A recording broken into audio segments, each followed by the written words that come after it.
Hello students, this is Siddharth Jain, assistant professor from the Rajki Engineering College, Mainpuri.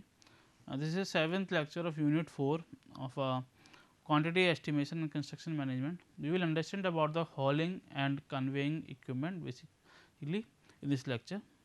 Okay, we understood about the different types of equipments in the previous lecture and the fundamental and the basically type of the equipments in the previous lecture of this chapter. Okay.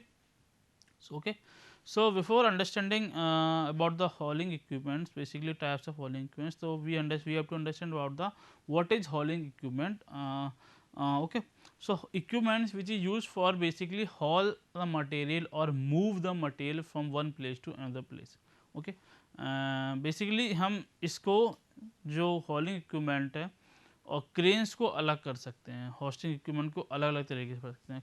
Hosting equipment में हम एक जगह से दूसरी जगह पे with the help of crane कर सकते, उसमें हम पुल करते थे, उठाते थे, देन दूसरी जगह प्लेस करते थे. बट इसमें हम किसी मटेरियल को डंप करते हैं किसी कंटेनर में और एक जगह से दूसरी जगह पे हम ले जाते हैं, दोनों में अंतर है. ओके, होस्टिंग में हम उठाते हैं, उसको लिफ्ट करते हैं, देन प्लेस करते हैं समवेयर एल्स, बट वो एक लिमिटेड पोर्शन तक ही वैलिड रहती है. हम उसकी मदद से किसी लिमिटेड जगह तक ही हम किसी मटेरियल को पहुंचा सकते हैं. हम उस तक एक रेफरेंस 2 किलोमीटर 1 किलोमीटर इतनी दूर तक नहीं ले जा सकते, किसी 100 200 300 मीटर तक एक किसी मटेरियल की दूसरी जगह मटेरियल पर यूज कर सकते हैं. But with the help of hauling equipment we can move a material from a different kilometers, बहुत जगह दूरी तक ले जा सकते हैं basically. Okay, generally the hauling equipments कुछ नहीं होते, जो ट्रक्स होते हैं, trucks trolley, these basically these types of equipment are called as a hauling equipment. on and कुछ और भी equipments है जिसके बारे में हम जानेंगे. ओके, तो generally hauling equipments are trucks ही वो इक्विपमेंट है जो मटेरियल को हॉल कराते हैं, truck.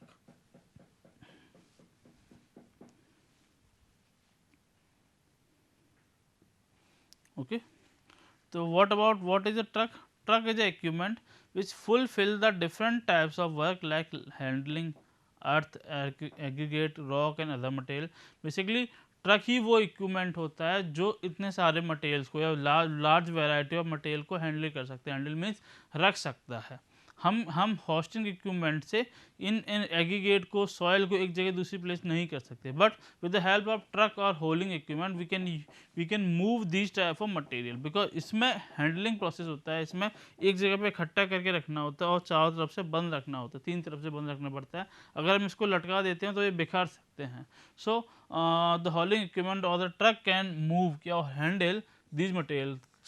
These materials are aggregate, earth material. Earth means soil, basically earth means सभी आ जाते हैं, soil, rock, particle and other material which is present in earth crust और called as earth material. Okay, earth, aggregate, rock and other materials which can be handled by the truck, which can use the truck. Okay, the second term is the hauling unit have high speed which can be operated on suitable load having high capacity and provide the low hauling cost. Basic सही बात है. हम with the help of this hauling equipment we can move the material with the high speed. हमको जल्दी चाहिए, जैसे truck की use क्यों पड़ी, हॉलिंग इक्विपमेंट की ज़रूरत क्यों पड़ी, बेसिकली ये समझते हैं. सिंपल तरीके से नॉर्मल चीज़ है, जैसे कि अगर हमारी कोई कंस्ट्रक्शन साइट बहुत दूर जगह पर या एक आउट स्टेशन जगह पर जो मेन जहाँ पर मटेरियल की अवेलेबिलिटी है, यहाँ पर मान लिया कि मटेरियल मिल रहा है इस जगह से काफ़ी सेवरल किलोमीटर्स दूर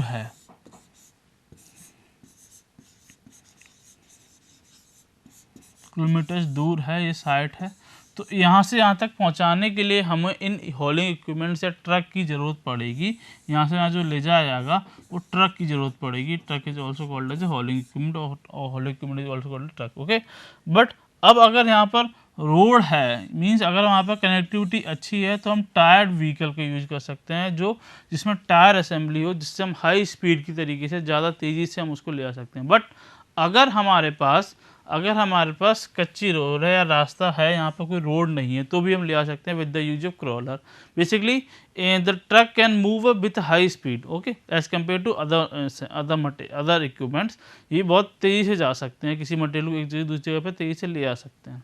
with the very low cost also. अगर किसी हम मैन पावर की यूज़ करते हैं एक जगह दूसरी जगह ले जाने के लिए, या बुल कार्ट दूसरी जगह यूज़ करते हैं, तो उसमें जो कॉस्ट होगी और जो कैपेसिटी होगी वो भी कम होगी काफ़ी हद तक।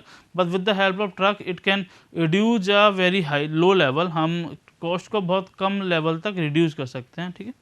Okay, some trucks are designed as off highway truck because their size very, हम समझ सकते हैं किसी किसी ट्रक की जो साइज़ होती है बहुत ज़्यादा होती है, और अगर हम हाईवे पे ले आते हैं तो हाईवे डैमेज हो सकता है और हाईवे पे जगह नहीं बच सकती, बिकॉज जो हाईवे किसी भी हाईवे या रोडवे की एक कैपेसिटी होती है, उस पर उतना लोड तक का वजन ले आ सकते हैं।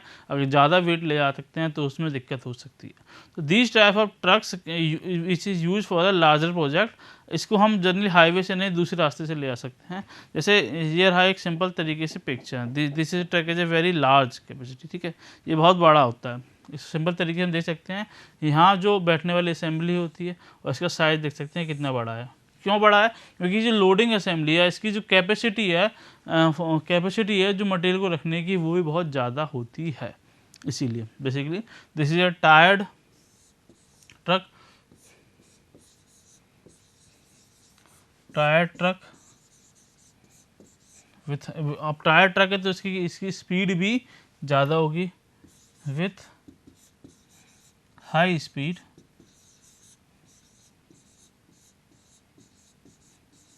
And it is also has a high capacity. Simple words में बोले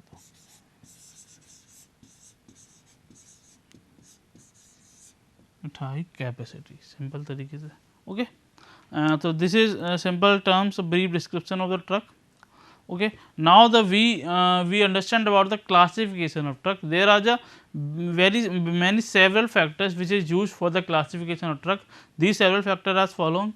The first one is for classification of truck is a size of a truck. Okay, size of a truck, size means देखो जैसे हमने ये truck देखा इसका size बड़ा था, तो इस साइज़ के ट्रक को अलग तरीके से क्लासीफाई करेंगे। ये ट्रक हमारा हर जगह नहीं चल सकता, ये ट्रक हमारा हाईवे पर नहीं चला सकता क्योंकि इसकी कैपेसिटी ज़्यादा होती है, वेट ज़्यादा होता है। It's can not be run on the surface on the highway because the हर किसी रोड की कैपेसिटी एक होती है, एक रोड की लोड बेयरिंग कैपेसिटी होती है, उससे ज़्यादा हम उस पर लोड नहीं चला सकते, ओवर वेट नहीं चला सकते। ओके, तो on the basis of size of a truck हम बोल सकते हैं एक होता है लो साइज, मतलब small size truck, small size truck, medium size truck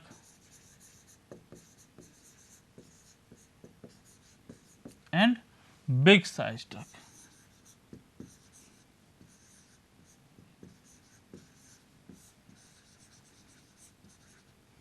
okay, the second one is a type of the engine, हम कह सकते हैं पेट्रोल और diesel.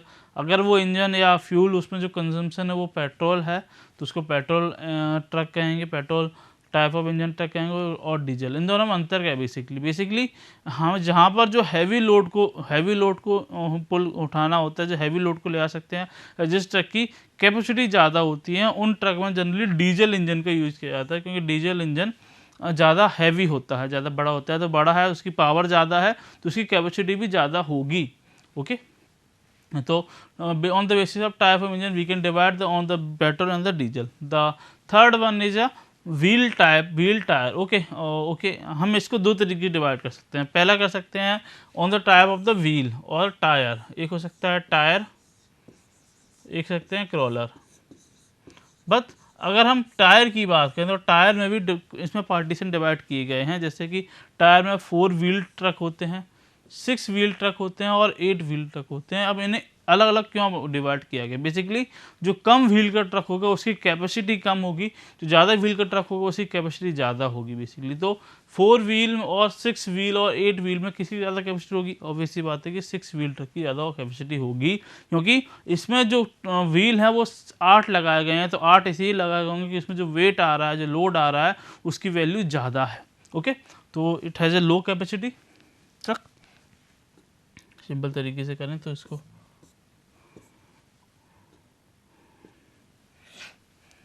Low capacity,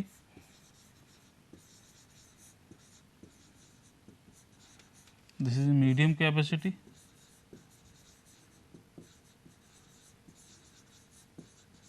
and it has a high capacity.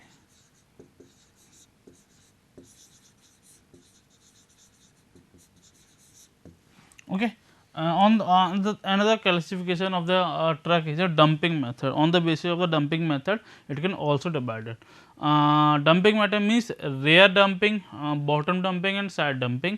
अब मीन जो trolley जो container होता है जिसमें हम मटेरियल को फिल करते हैं, उसकी डंपिंग अलग अलग होती है। अगर वो पीछे तरफ डंप कर रहा है, सीधे रेयर आगे तरफ डंप कर रहा है, तो उसको रेयर डंप कहेंगे। बॉटम डंप यानी कि नीचे की तरफ डंप कर रहा है, नीचे से उसके गेट खोल रहे हैं, तो उसको बॉटम डंप कहेंगे। कैसे समझते हैं, देखो ये हमारे पास एक कंटेनर है, यहाँ पर टायर्स हैं और ये हमारे पास आगे असेंबली है जो बेसिकली चला रहा है। ओके, तो अगर हमारे पास ये ट्रॉली है, ये अगर यहाँ से ओपन हो रही है तो उसको हम कहेंगे रेयर डंप। अगर ये नीचे से ओपन हो रही है तो उसको कहेंगे बॉटम डंप, और अगर साइड से ओपन हो रही जो मटेरियल को निकाल रही तो उसको कहेंगे side dump. On the basis of this type of dumping method we can also divide the trucks in the three types. First one is a rear dump, second is a bottom dump, and third one is a side dump. Okay, okay. And the another type of the truck is a, हम इसको remove कर दे, थोड़ा सा मिटा दे रहे हैं, फिर हम समझते हैं। Okay, on the basis of the capacity and cubic metre, सही बात है। जैसे कि अगर हम प्रीवियस इस ट्रक को देखें तो इसकी कैपेसिटी जो मटेरियल रखने की, जो सॉइल रखी हुई है, इसकी कैपेसिटी बहुत ज़्यादा होगी इन मीटर क्यूब, क्योंकि हम क्यूबिक मीटर में बात करें। क्यूबिक मीटर में कैसे इसका वॉल्यूम चेक कर लेंगे, जो वॉल्यूम जो होगी उसकी कैपेसिटी कहलाएगी। ओके, तो on the basis of the capacity we can also divide the truck in are different parts. Capacity basically इसकी जनरली कैपेसिटी की बात करें तो इसकी कैपेसिटी 50 मीटर क्यूबिक मीटर के आसपास होती है एक नॉर्मल ट्रक की। ठीक है, ठीक। On the basis of the gears हम ये भी कर सकते हैं, अगर गियर्स ज़्यादा हैं किसी इंजन के तो वो हाई लेवल तक उसकी कैपेसिटी ज़्यादा होगी, हाई वेट को लिफ्ट कर सकता है या हाई वेट को रख सकता है। इसमें गियर्स कम होंगे, उसके बेसिस पे डिफाइन कर सकते हैं। Another type of the on the basis of type of material hold. Okay, किस टाइप का मटेरियल होल्ड कर रहा है, बिकॉज अगर कैपेसिटी की बात करें तो अगर किसी मान लेते हैं, अगर एज्यूम करते हैं किसी ट्रक की कैपेसिटी 10 मीटर क्यूब है, मान लेते हैं, एज्यूम करते हैं 10 मीटर क्यूब काफ़ी कम होती है, 10 मीटर क्यूब है, तो ज़रूरी नहीं है कि वो 10 मीटर क्यूब का जो क्या कहते हैं ट्रक है वो हर तरीके के मटेरियल ले आ सकता है। उसकी पावर पे डिपेंड करता है, क्योंकि हर तरीके के मटेरियल का अलग अलग मटेरियल का जो डेंसिटी है, जो वेट है, वो अलग अलग होता है। जैसे अगर मटेरियल वो आयरन ले जा रहा है, सॉइल की बात करते हैं, सॉइल, दूसरा मटेरियल एग्रीगेट,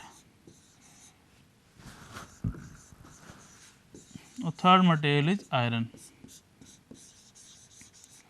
सो अगर हम माने कि वो जो 10 मीटर क्यूब की कैपेसिटी वाला ट्रक पूरा फिल हो जाता है और सॉइल को ले आ सकता है, तो वो ज़रूरी नहीं है कि वो पूरा फिल होकर एग्रीगेट को ले आ सके, क्योंकि उसकी जो पावर है, जो उसकी बियरिंग कैपेसिटी है, वो 10 मीटर की सॉइल के लिए है। बट अब एग्रीगेट की बात करें तो एग्रीगेट का वेट है जो वो सॉइल से ज़्यादा होता है, तो ज़रूरी नहीं है कि वो 10 मीटर क्यूब ही ले जा सके।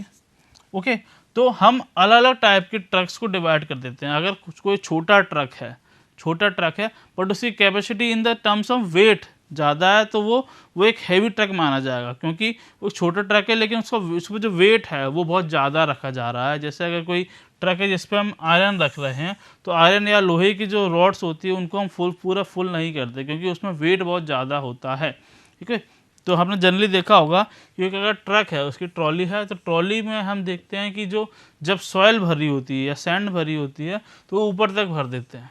ठीक है, बट जब एग्रीगेट भरते हैं तो उसको थोड़ा सा कम कर देते हैं, ऊपर तक नहीं भरते हैं, क्योंकि जितना वेट फुल तक है उतना ही वेट एग्रीगेट में कम तक होगा। और अगर हम किसी जगह पे अगर हम आयरन भरते हैं, आयरन रॉड्स की बात करते हैं, तो उसको जो फिल करते हैं बहुत कम लेवल तक ही फिल करते हैं, क्योंकि उतने लेवल तक ही उस आयरन का वेट बहुत ज़्यादा हो जाएगा, कैपेसिटी बहुत ज़्यादा हो जाएगी, इसीलिए हम उसको कम करते हैं। ठीक है ना, तो अलग अलग तरीके के जो ट्रक्स होते हैं, जो अलग तरीके के मटेरियल को हॉल करते हैं, एक जगह से दूसरी जगह पर ले जाते हैं, उनको डिवाइड कर देते हैं।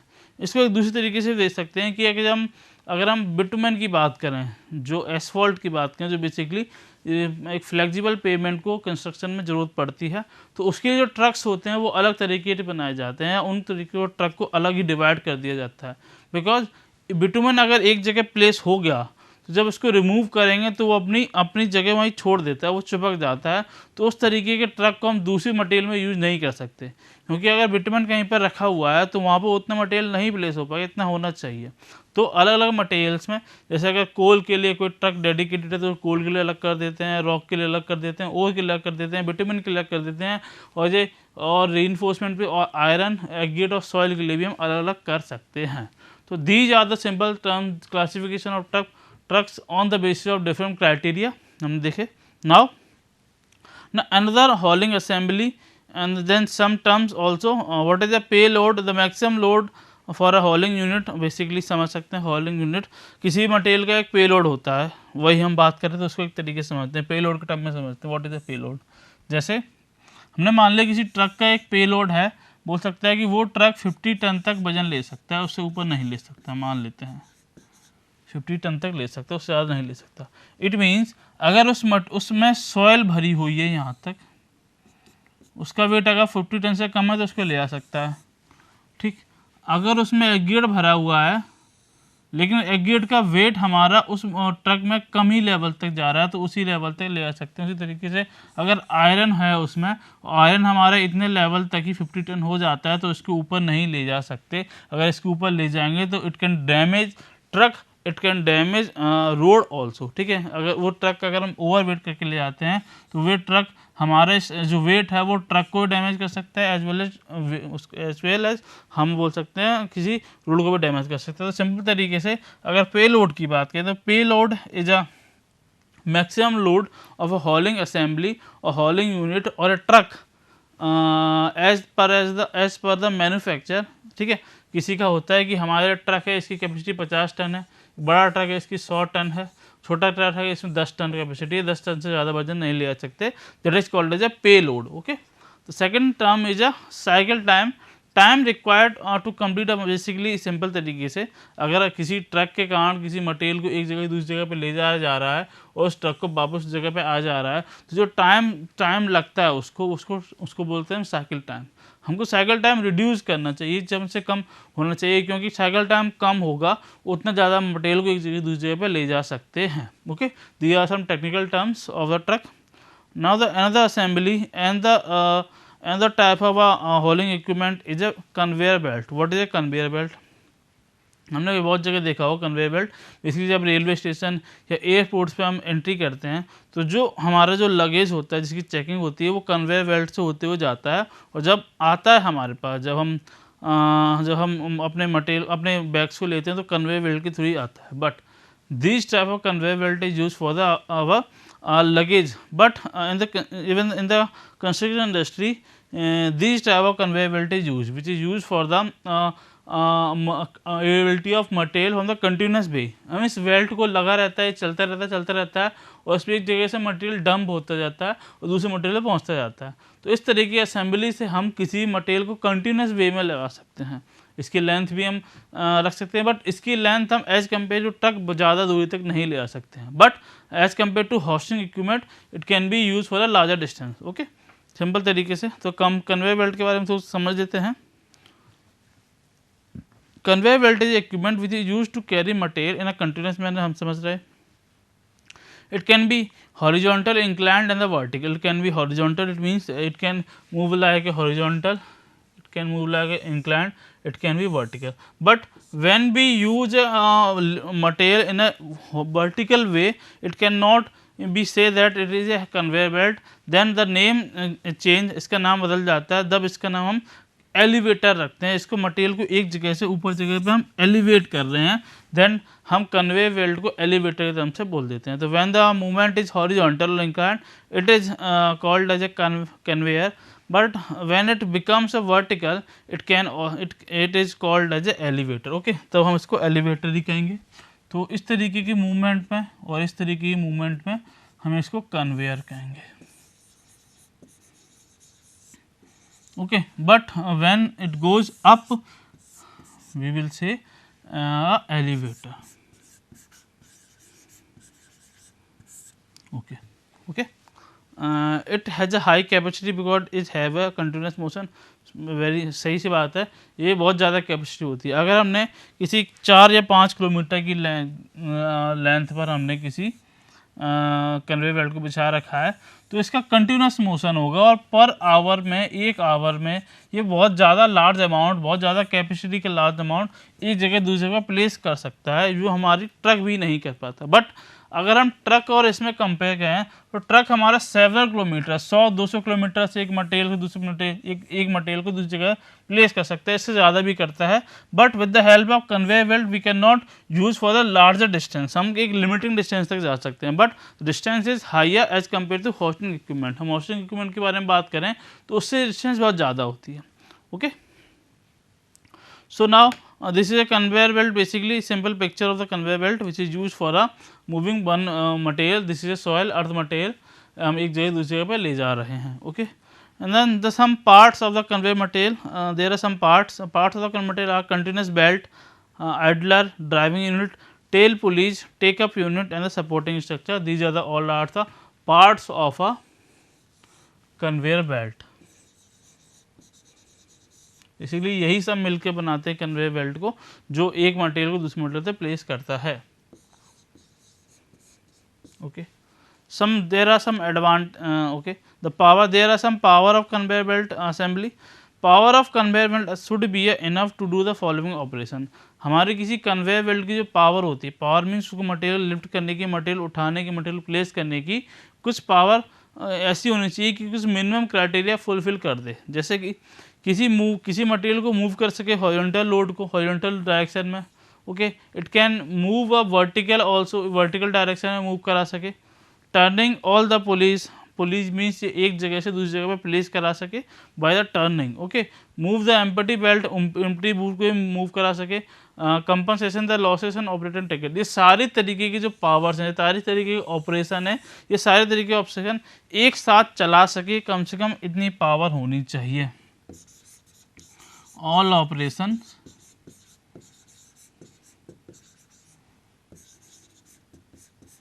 will be simultaneously, so that is called as a power। इतनी मिनिमम पावर होनी चाहिए तो इतने सारे ऑपरेशन हो सकें, so that is called as a power of conveyor belt। conveyor belt इतनी सारी की जो, जितनी तरीके की जो असेंबली है, इतनी तरीके की जो यूनिट्स है, ये ऑपरेशन से एक साथ चल सकें तो वही हमारी कन्वेयर बेल्ट कहलाती है। Now there are some advantage of conveyor belt. Okay, there are very advantage, continuous and uniform haulage. एक तरीके से कंटिन्यूस मटेरियल हमको मिलता जा रहा है, that is a very good advantage of a conveyor belt, continuous and uniform haulage. The second advantage is a lower maintenance cost. There is a very low maintenance cost because हमको पर hours में या per day के basis में बहुत ज़्यादा material hall कर पा रहे हैं, बहुत ज़्यादा कैपेसिटी हो जा रही है, तो इसका मेंटेनेंस काफ़ी कम रहता है। Second is a labour requirement, हमें इसमें ज़्यादा लेबर रिक्वायरमेंट की ज़रूरत नहीं पड़ती है क्योंकि मटेरियल तो एक मशीन ला रही है। Able to cross drainage train and vehicle, very हम कर सकते हैं। अगर हमको किसी पे क्रॉस ड्रेनेज करना है, मीन्स क्रॉस वर्क भी करना है, जैसे एक हमारे पास इधर जा रही है कन्वेयर बेल्ट, उसके नीचे या ऊपर हम एक इधर कन्वेयर बेल्ट भी पास कर सकते हैं, तो क्रॉस ड्रेनेज या क्रॉस वर्क भी, क्रॉस एडवर्स टेरेन भी कर सकते हैं। ठीक है, the high reliability and excellent safety in the conveyor belt, but there are some disadvantage of conveyor belt also. what is their disadvantage? The first one is a very high initial cost। Okay, हम इसको अगर लगाते हैं अपने construction industry में, construction site पे, तो इसकी जो इनिशियल कॉस्ट है, जो खरीदने की परचेजिंग कॉस्ट है और जो असेंबली कॉस्ट है, बहुत ज़्यादा हो जाती है। ठीक है, तो इस तरीके के जो बेल्ट कन्वेयर है वो वहीं यूज़ किया जाता है जहाँ पर बहुत बड़ा कंस्ट्रक्शन चल रहा होता है, जिसकी कॉस्ट बहुत ज़्यादा होती है, वहीं पे यूज़ कर सकते हैं। क्योंकि अगर कॉस्ट ज़्यादा है तो इसकी हाई कॉस्ट इतना अफेक्ट नहीं करती, क्योंकि ये शॉर्टर टर्म में लगता है, लेकिन जब लॉन्गर ड्यूरेशन में जाते हैं तो ये इनिशियल हाई कॉस्ट बाद में हमको फ़ायदे पहुँचाती है। Second one is skill, require skill labour. अगर हमको इसको ऑपरेट करना है, इसकी मशीनरी को, तो हमें स्किल लेबर की ज़रूरत पड़ेगी, हम किसी नॉर्मल लेबर से नहीं करा सकते। क्योंकि अगर प्रॉब्लम आती है तो वो लेबर ही इसको सही कर सकता है। Now the second is a continuous supply of electric, very good, हमको इसको एक कंटिन्यूस सप्लाई देनी होती है इलेक्ट्रिसिटी की, इसीलिए वर्क कर सकती है। अगर हम इलेक्ट्रिसिटी बंद हो जाती है, किसी ठप हो जाती है, तो ये मशीन भी रुक जाएगी। सो हमें कंटिन्यूस सप्लाई देती है। बेसिकली इस कन्वेयर बेल्ट का यूज़ हम फैक्ट्रीज़ में ज़्यादा देख सकते हैं, कंस्ट्रक्शन इंडस्ट्री के अलावा। फैक्ट्रीज़ में इन कन्वेयर बेल्ट का यूज़ बहुत ज़्यादा तरीके से होता है, क्योंकि कन्वेयर वहाँ पर हमें जो प्रोडक्शन करना होता है किसी मटेरियल का, किसी प्रोडक्ट का, वो in the continuous manner, continuous way में चाहिए होता है। इसीलिए फैक्ट्रीज़ में this type of conveyor belt is very common use. Okay, तो this is all about the hauling equipment. There are basically, हमने हॉलिंग इक्विपमेंट के बारे में जाना। तो मेनली जो हॉलिंग इक्विपमेंट होता है वो क्या होता है, बेसिकली ट्रक होता है। हॉलिंग मीन्स एक जगह से उठा के दूसरी जगह पे प्लेस करना, देन उसको मेनली यूज़ किया जाता है, वो ट्रक होता है। ओके, ट्रक है हॉलिंग इक्विपमेंट। तो देयर आर ट्रक की जो फुलफिलमेंट है वो हम समझ चुके हैं। There are many types of truck, this is a simple picture of truck, rubber tyre truck. Okay, this is the truck assembly जहाँ पर मटेरियल को लोड किया जाता है। There are several terms which is use for the classification of truck. Their terms are following, हमारे पास लिखे हुए हैं। इन तरीक़ों से हम किसी भी ट्रक को क्लासिफिकेशन कर सकते हैं, इन सारे तरीक़ों से। ओके, हमने एक एक सभी को जाना। देन कैपेसिटी और कुछ टेक्निकल टर्म के बारे में जाना चाहिए। पे लोड, किसी भी ट्रक की जो मैक्सिमम कैपेसिटी जो उसको लोड कर सकती है उसकी पे लोड कहलाता है। और एक कंप्लीट वर्क को, एक कंप्लीट ऑपरेशन को जो कंप्लीट करने में टाइम लगता है, that is called as a cycle time. Okay, the another type of the hauling equipment is a conveyor belt which is used for the basically in a continuous manner। हम किसी material को continuous manner में चाहिए तो उसको conveyor belt की मदद लेंगे। बेसिकली अगर हॉरिजॉन्टल, इंक्लाइंड और वर्टिकल तीनों टाइप समझ सकती है। हॉरिजॉन्टल इंक्लाइंड होगी तो उसको कन्वेयर बोलेंगे, बट अगर हम वर्टिकल मोशन कराते हैं तो उसको एलिवेटर के बोलते हैं। Okay, this is simple picture of a conveyor belt. Okay, these are the parts of a conveyor belt. There are some these are the operation which can be fulfilled for the conveyor belt। हमको power अगर minimum ही चाहिए तो ये सारे operation एक साथ चल सकें, उसकी पावर कहलाती है। चल सकें उतनी पावर हमको रिक्वायरमेंट होती है किसी कन्वेयर बेल्ट के लिए। Okay, these are some advantage also for conveyor belt, but if there are some advantage, there may be some disadvantage also. There are some disadvantage of conveyor belt. Okay, so this is all about of this lecture. Thank you for watching this lecture.